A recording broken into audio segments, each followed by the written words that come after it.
السلام علیکم ناظرین، سلامتی ہو آپ پر جہاں بھی آپ ہوں۔ کیلنڈر پر آج تاریخ ہے 15 رمضان المبارک، انگریزی تاریخ 17 اپریل ہے۔ اپنے میزبان راہی حجازی سے عالمی خبریں سنیے۔ یروشلم کی تاریخی حیثیت کا احترام اور تشدد کا سلسلہ بند کیا جائے۔ یروشلم میں امریکہ کی طرف سے فلسطینی شہریوں پر طاقت کے استعمال کے بعد پیدا ہونے والی صورتحال کے پیش نظر امریکہ نے جمعہ کے روز مسجد اقصیٰ کے صحن میں فلسطینی مظاہرین اور اسرائیلی پولیس کے درمیان جھڑپوں میں 150 سے زائد افراد کے زخمی ہونے کے بعد گہری تشویش کا اظہار کیا ہے۔ اس پر امریکی محکمہ خارجہ کے ترجمان نیڈ پرائس نے ایک بیان میں کہا کہ ہم تمام فریقوں سے تحمل کا مظاہرہ کرنے اور اشتعال انگیز کارروائیوں اور بیان بازی سے گریز کرنے کا مطالبہ کرتے ہیں۔ انہوں نے مزید کہا کہ ہم فلسطینیوں اور اسرائیلی حکام سے تناؤ کو کم کرنے اور سب کی حفاظت کو یقینی بنانے کے لیے تعاون سے کام کرنے کا مطالبہ کرتے ہیں۔ واضح رہے کہ یروشلم میں مسجد اقصیٰ کے صحن میں جمعے کو اسرائیلی پولیس کے ساتھ جھڑپوں میں 150 سے زائد فلسطینی زخمی ہو گئے۔ یہ ماہ رمضان کے آغاز کے بعد اپنی نوعیت کی پہلی جھڑپیں ہیں۔ قابل ذکر ہے کہ یہ کشیدگی اسرائیل کی جانب سے مغربی کنارے میں اضافی فوجی نفری تعینات کرنے اور دیوار فاصل کو مضبوط کرنے کے اقدامات کے بعد سامنے آئی ہے۔ حال ہی میں فلسطینیوں کے حملوں میں 14 اسرائیلی ہلاک ہو گئے تھے، جس کے بعد اسرائیل نے غرب اردن میں اضافی فوج تعینات کی ہے۔ تکمیلی تلبینہ، طاقت، صحت اور شفا کے لیے سنت اور طب نبوی کا بہترین نسخہ۔ ابھی آرڈر کریں، کم پیسے میں ہمارے ساتھ بزنس شروع کریں۔ بھارت بھر سے ڈسٹریبیوٹر اور ہول سیلر بننے کے لیے ابھی کال کریں 9579591975۔ Takmeeli food products private limited, Malegaon, India. Afghan Taliban کا پاکستان پر کنڑ اور خوست میں فضائی حملوں کا الزام۔ افغانستان میں طالبان کی حکومت کی وزارت دفاع نے پاکستان پر الزام عائد کیا ہے کہ اس کے لڑاکا طیاروں نے سرحدی علاقوں کنڑ اور خوست میں بمباری کی ہے۔ طالبان حکومت نے افغانستان میں تعینات پاکستانی سفیر کو بھی وزارت خارجہ میں طلب کر کے احتجاج ریکارڈ کرایا ہے۔ پاکستانی سفیر سے ملاقات میں طالبان حکومت کے وزیر خارجہ ملا امیر خان متقی اور نائب وزیر دفاع ملا شیرین اخن نے بھی شرکت کی۔ طالبان کی جانب سے جاری کردہ بیان کے مطابق ملا امیر خان متقی کا اس موقع پر کہنا تھا کہ خوست اور کنڑ جیسے واقعات کو روکنا بہت ضروری ہے۔ طالبان کی جانب سے پاکستانی سفیر منصور خان کو تنبیہ کی گئی کہ وہ اس حوالے سے اعلیٰ پاکستانی حکام کو آگاہ کریں۔ افغان طالبان ذرائع کی جانب سے یہ دعوے سامنے آ رہے ہیں کہ ہفتے کی صبح پاکستانی طیاروں کی بمباری کے نتیجے میں 30 سے زائد افراد ہلاک جبکہ متعدد زخمی ہوئے۔ خیال رہے کہ حالیہ دنوں میں افغانستان سے متصل پاکستان کے قبائلی اضلاع میں پاکستانی سیکیورٹی فورسز پر مختلف حملوں میں 9 سیکیورٹی اہلکار ہلاک جبکہ 6 زخمی ہو گئے تھے۔ پاکستانی فوج اور دفتر خارجہ کی جانب سے اس حوالے سے تاحال کوئی بیان جاری نہیں کیا گیا ہے۔ حمزہ شہباز پنجاب کے 21ویں وزیر اعلیٰ منتخب۔ پنجاب اسمبلی کے اجلاس میں تشدد، گرفتاریوں، ہنگامہ آرائی کے باوجود حمزہ شہباز 197 ووٹ لے کر پنجاب کے 21ویں وزیر اعلیٰ منتخب ہو گئے۔ ایکسپریس نیوز کے مطابق ڈپٹی اسپیکر دوست محمد مزاری کی زیر صدارت پنجاب اسمبلی کا اجلاس ہوا، جس میں ہنگامہ آرائی کے بعد ڈپٹی اسپیکر نے نئے وزیر اعلیٰ کے لیے ووٹنگ کرائی۔ بعد ازاں دوست محمد مزاری کی جانب سے باضابطہ نتیجے کا اعلان کر دیا گیا۔ ڈپٹی اسپیکر نے اعلان کیا کہ وزیر اعلیٰ کے لیے امیدوار پرویز الہی کوئی ووٹ حاصل نہ کر سکے، جبکہ حمزہ شہباز 197 ووٹ لے کر پنجاب کے نئے وزیر اعلیٰ منتخب ہو گئے ہیں۔ پنجاب کے نو منتخب وزیر اعلیٰ حمزہ شہباز نے صوبائی اسمبلی میں اپنے پہلے خطاب میں کہا کہ پہلی، دوسری، تیسری ترجیح عوام کے مسائل حل کرنا ہوگا۔ عوام کے مسائل کو سب سے پہلے حل کریں گے۔ اپوزیشن کو ساتھ لے کر چلنا چاہتے ہیں۔ ملک کی ترقی کے لیے سب کو مل کر کام کرنا ہوگا۔ ادھر دوسری جانب پاکستان پیپلز پارٹی کے رکن قومی اسمبلی اور سابق وزیر اعظم راجہ پرویز اشرف قومی اسمبلی کے بلا مقابلہ اسپیکر منتخب ہو گئے ہیں۔ راجہ پرویز اشرف کے مقابلے میں کسی امیدوار نے کاغذات نامزدگی جمع نہیں کرائے، جس پر ہفتے کو ہونے والے اجلاس میں وہ قومی اسمبلی کے 22ویں اسپیکر منتخب ہو گئے۔ پینل آف چیئر سردار ایاز صادق نے راجہ پرویز اشرف کے اسپیکر قومی اسمبلی منتخب ہونے کا اعلان کرتے ہوئے ان سے حلف لیا۔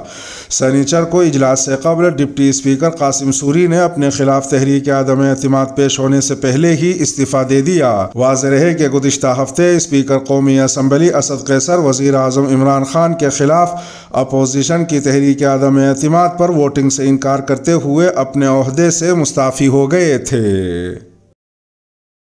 اگر ہمیں دیوار سے لگایا تو آپ کو نقصان ہوگا۔ سابق وزیر اعظم اور پاکستان تحریک انصاف کے چیئرمین عمران خان نے کہا ہے کہ وہ کبھی کسی ملک کے خلاف نہیں رہے۔ سنیچر کی رات کراچی میں ایک بڑے جلسے عام سے خطاب کرتے ہوئے تحریک انصاف کے چیئرمین نے کہا کہ وہ نہ انڈیا، نہ یورپ اور نہ ہی امریکہ کے خلاف ہیں۔ انہوں نے پارٹی کارکنوں سے ہاتھ کھڑے کروا کر پوچھا کہ ان کی حکومت کے خاتمے کے لیے سازش ہوئی یا مداخلت کی گئی۔ چیئرمین تحریک انصاف کا کہنا تھا کہ ملک کے ساتھ سب سے بڑا ظلم یہ ہوا ہے کہ شہباز شریف کے اوپر 40 ارب روپے کی کرپشن کے نیب اور FIA میں کیسز ہیں اور ضمانت پر رہا ہونے والے ڈاکو کو وزیر اعظم بنا دیا گیا ہے۔ انہوں نے مزید کہا کہ ضمانت پر رہا ہونے والا اس کا بیٹا وزیر اعلیٰ بن گیا ہے۔ جو افسر شہباز شریف کے خلاف منی لانڈرنگ کے کیس کی تحقیقات کر رہا تھا اسے سب سے پہلے فارغ کیا گیا۔ ان کے بقول اگر شہباز شریف کسی مغربی ملک میں ہوتے اور یہ کیسز ان پر ہوتے تو انہیں کوئی مخصوص چپڑاسی بھی نہ رکھتا۔ عمران خان نے وزیر اعظم شہباز شریف کو میر جعفر قرار دیتے ہوئے ان کو جوتے پالش کرنے کا ماہر اور چیری بلوسم بھی پکارا۔ انہوں نے کہا کہ سارے پاکستانی باہر نکلیں اور یک زبان ہو کر کہیں کہ ہمیں الیکشنز چاہیے، لیکن مجھے پتا ہے کہ شہباز شریف الیکشنز نہیں کروائیں گے کیونکہ انہوں نے ہر قسم کی انتقامی کارروائی کرنی ہے۔ انہوں نے ایک بار پھر دہرایا کہ میں نے وہ کیا جرم کیا تھا کہ آپ نے رات کو 12 بجے عدالتیں کھول دیں۔ میں نے عدلیہ کی آزادی کی جنگ لڑی اور پرویز مشرف نے اس وجہ سے جیل میں ڈالا۔ انہوں نے کہا کہ میری پارٹی اور جتنے بھی ہمارے لوگ باہر نکل رہے ہیں سب کے لیے میرا یہ پیغام ہے کہ ہمیں پرامن رہنا ہے، ہم نے کبھی ٹکراؤ کی سیاست نہیں کرنی۔ یاد رہے کہ اس سے قبل تحریک انصاف نے بدھ کو پشاور میں عوامی جلسہ منعقد کیا تھا، جبکہ آئندہ جمعرات کو وہ لاہور میں پاور شو کرے گی۔ یوکرین میں لڑائی سال کے اختتام تک جاری رہ سکتی ہے۔ 2 یورپی ذمہ داران کے مطابق امریکی وزیر خارجہ اینتھونی بلنکن نے یورپی اتحادیوں کو آگاہ کیا ہے کہ ان کا ملک یہ سمجھتا ہے کہ یوکرین میں روس کی جنگ 2022 کے اختتام تک جاری رہ سکتی ہے۔ اس سلسلے میں متعدد ذمہ داران امریکی نیوز چینل CNN کو یہ باور کرا چکے ہیں کہ اس بات کی قیاس آرائی مشکل کام ہے کہ یوکرین کی اراضی پر روسی فوجی آپریشن کتنی مدت تک جاری رہ سکتا ہے۔ روسی صدر ولادیمیر پوتن زمینی اہداف حاصل کرنے میں کامیاب نہیں ہو سکے ہیں اور عسکری ہزیمت کا سامنا کرنے سے پہلے مذاکرات کے ذریعے مقاصد کا حصول نظر نہیں آ رہا ہے۔ ادھر ایک دوسری خبر میں امریکی جریدے واشنگٹن پوسٹ کی رپورٹ کے مطابق رواں ہفتے ایک سفارتی مراسلے میں ماسکو نے امریکہ اور نیٹو کو روس کے ساتھ تنازع میں کیف کے لیے انتہائی حساس ہتھیاروں کی فراہمی پر خبردار کرتے ہوئے کہا ہے کہ اس طرح کی ترسیل صورتحال میں ایندھن کا کردار ادا کر رہی ہے اور یہ کہ اس کے غیر متوقع نتائج سامنے آ سکتے ہیں۔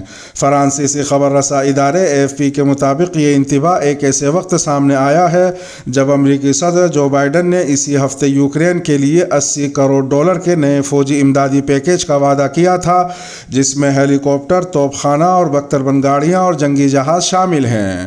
ادھر اسرائیل میں روسی سفیر نے اسرائیلی وزیر خارجہ کے اس بیان پر عدم اطمینان کا اظہار کیا ہے جس میں کہا گیا کہ ماسکو نے یوکرین میں جنگی جرائم کا ارتکاب کیا ہے۔ روسی سفیر نے واضح کیا کہ اس طرح کے الزامات کو شواہد کی ضرورت ہوتی ہے اور ابھی تک کوئی ثبوت نہیں ہے۔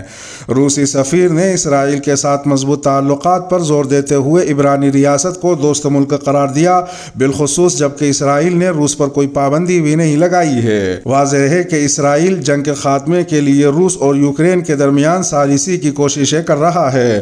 رواں سال مارچ میں اسرائیلی میڈیا نے بتایا تھا کہ وزیر اعظم نفتالی بینٹ کی جانب سے روس اور یوکرین کے بیچ ثالثی کی کوششیں ثمر آور ثابت ہونا شروع ہو گئی ہیں۔ قابل ذکر ہے کہ روس اور اسرائیل متعدد معاملات میں ہم آہنگ موقف رکھتے ہیں، ان میں سر فہرست شام کا معاملہ ہے۔ مسجد حرام کے صحنوں میں چھڑکاؤ والے 250 خصوصی پنکھے۔ حرمین شریفین کے امور کی انتظامیہ کی جانب سے چھڑکاؤ والے 250 پنکھے فراہم کیے گئے ہیں۔ ان کا مقصد اللہ کے مہمانوں کی خدمت کے سلسلے میں مسجد حرام اور اس کے صحنوں میں فضا کو سکون بخش بنانا ہے۔ یہ پنکھے مسجد حرام اور مسجد نبوی کے صحنوں میں گرم اور خشک ہوا کو مناسب بناتے ہیں۔ اس مقصد کے لیے ہوا کو پانی کے چھڑکاؤ کے ذریعے ٹھنڈا کرنے کی ٹیکنالوجی کا استعمال کیا جاتا ہے۔ چھڑکاؤ والے ان پنکھوں کا استعمال کھلی جگہوں پر ہوتا ہے۔ یہاں پر ایک پریشر پمپ کے ذریعے بڑے دباؤ کے ساتھ پانی کو خصوصی پائپ لائنوں میں چھوڑا جاتا ہے۔ بعد ازاں یہ ہر پنکھے میں نصب کلیننگ فلٹر سے گزرتا ہے اور پھر پانی ٹھنڈی پھوار کی شکل میں پنکھوں سے باہر آتا ہے۔